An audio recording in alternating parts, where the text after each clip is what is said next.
Again, as it turned out, on May 1st, 1981, the jury, having viewed 1,421 entries in the competition, unanimously decided on this very stark, simple design submitted by a 21-year-old woman student.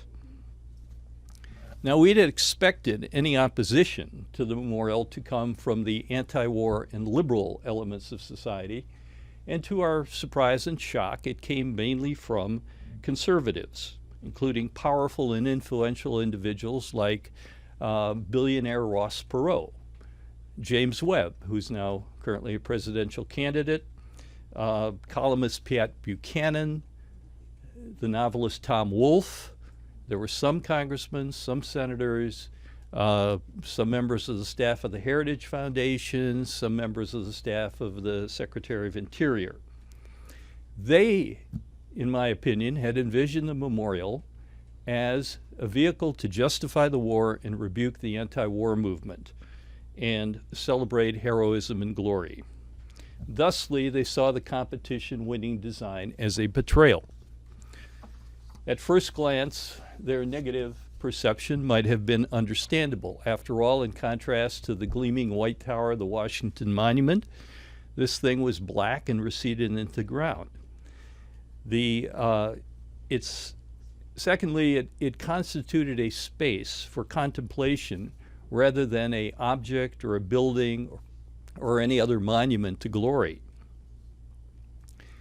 In my view, the controversy over the design that almost sank the ship constituted a perfect storm, as it was intensified by teasing and touching a number of unresolved fault lines in American society, which were still present after the war.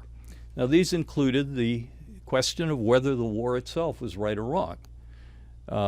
There was the question of whether it was ill-conceived from the outset or it was lost due to the activities of a domestic fifth column that did a backstab.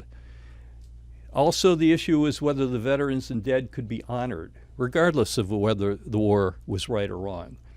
And finally, not finally, but among others, did the memorial have to be realistic and didactic, stating an unequivocal message, or it could be contemplative, reflective, and evocative, and basically allowing a visitor to form his or her own interpretation.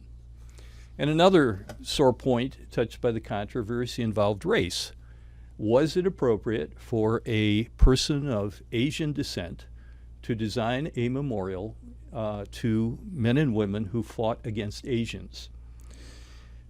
As the debate dragged on, these fault lines revealed themselves in statements and rumors. We heard that the memorial had been, quote, designed by a gook, that one of the jurors was a communist, that the majority of the jurors had been anti-war activists, and also that the memorial's abstention of any statement about the war itself amounted to an anti-war statement. The controversy reached such a point that Secretary of Interior Watt was prepared to summarily shoot it down. He was dissuaded by the prospect of a compromise.